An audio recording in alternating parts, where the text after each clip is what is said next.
একক কোনো নেতৃত্বে গণ অভ্যুত্থানটা হয় নাই। বলছিলাম যে বিপ্লবী সরকার, এটা নিয়ে বৈষম্যবিরোধী ছাত্র আন্দোলনের যে শিক্ষার্থী বলি বা ছাত্র বলি, তাদের অনেকেরই বা জনতার অনেকেরই এই আলাপটি ছিল যে বিপ্লবী সরকার হলেই তো পারতো, শহীদ মিনারে দাঁড়িয়ে শপথ নিলেই তো পারতো এই সরকার, অন্তর্বর্তী সরকার, তাহলে হয়তো ভিন্ন রকম কিছু আমরা পেতে পারতাম। স্বাধীনতার মানে স্বাধীনতা বলতে এই যে বিপ্লবের বলে, অনেকে বলে গণ অভ্যুত্থান, তার ঘোষণাপত্র, যার আকাঙ্ক্ষা ছাত্রদের মধ্যে প্রচণ্ডভাবে ছিল, কিন্তু সেটা এখনও পাওয়া যায়নি। অন্তর্বর্তী সরকার সে দায়িত্ব নিয়েছিল, কিন্তু আমরাও সেটা দেখতে পাইনি। সবটা মিলিয়ে কি হওয়া উচিত ছিল, কি হলে ভালো হতো? দেখেন, ২৪-এর গণ অভ্যুত্থানের পরিবর্তনে লার্জলি দুইটা স্টেক হোল্ডার ছিলেন।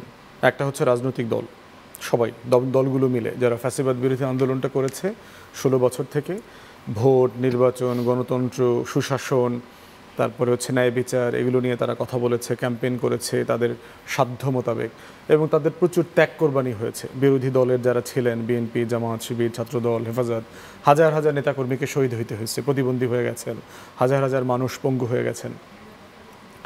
আর দ্বিতীয় স্টেক হোল্ডার হচ্ছে ছাত্ররা, জুন, জুলাই, আগস্টে এসে যারা বৈষম্য বিরোধী আন্দোলন প্ল্যাটফর্মে এসে অর্গানাইজড হলেন সারা বাংলাদেশে। তো এখন এই দুইটা স্টেক হোল্ডারের ভিন্ন ভিন্ন লড়াই ছিল এবং তার ভিন্ন ভিন্ন আকাঙ্ক্ষা ছিল। রাজনৈতিক দলগুলোর আকাঙ্ক্ষা ফোকাস ছিল গণতন্ত্র, ভোট, নির্বাচন, গণতন্ত্রের ইয়েতে মানে ট্র্যাকে ফিরে যাওয়া, এগুলো। কিন্তু ছাত্রদের ভিতরে আকাঙ্ক্ষা দেখবেন যে বাংলাদেশ ২ চাই, নতুন রাজনৈতিক বন্দোবস্ত চাই, আবু সাইদ মুগ্ধ, শেষ হয় নাই যুদ্ধ, মানে তারা নতুন করে বাংলাদেশকে ভাবতে শিখছে, তারা বাংলাদেশটাকে নতুন করে দেখছে, তারা বাংলাদেশটাকে মানে এমনভাবে দেখছে যেই ভাষায় আমরা রাজনীতিবিদরা আসলে কথা বলি না। আমাদের ৭০-এর দশকের, ৮০-র দশকের, ৯০-এর দশকের রাজনৈতিক নেতাকর্মীরা সেই ভাষায় কথা বলেন না।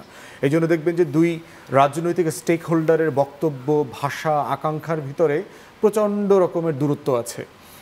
বাট এই দূরত্বটার পুরোটা মিলে হচ্ছে আবার বাংলাদেশ, পুরো কাউকে এক্সক্লুড করে বাংলাদেশ না।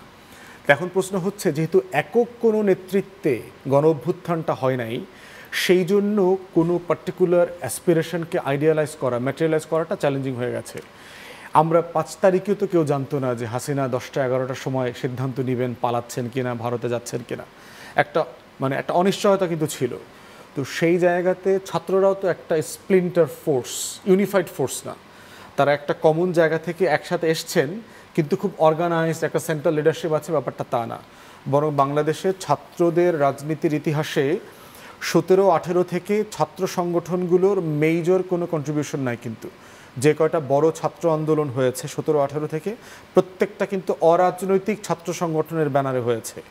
কোটা বিরোধী আন্দোলন বলেন, ভ্যাট বিরোধী আন্দোলন বলেন, নিরাপদ সড়ক চাই আন্দোলন বলেন, এবং দ্বিতীয় দফা বৈষম্য বিরোধী ছাত্র আন্দোলন বলেন, যেটা মোশাররফ ভাইরা ৮০-র দশকের ছাত্রনেতা ছিলেন, ওনারা এরশাদ বিরোধী আন্দোলনে, স্বৈরশাসক বিরোধী আন্দোলনের নেতৃত্ব দিয়েছেন। সেখানে কিন্তু ছাত্র সংগঠনের একটা নেতৃত্বের কাঠামো ছিল। বাংলাদেশে গত ১৭ সাল থেকে কিন্তু আপনার এই ছাত্র আন্দোলনের নেতৃত্বের কাঠামোতে কিন্তু কোনো দল নাই, এবং ছাত্র রাজনৈতিক দল না থাকবার কারণে যেটা হয়েছে যে আপনার কোনো সুনির্দিষ্ট ফল, একটা ঘটনা ঘটার পরে সেটাকে তুলে আনা, সেটা সেখানে ছিল না। একটা লক্ষ্য ছিল হাসিনাকে চলে যেতে হবে, হাসিনার পতন হয়েছে।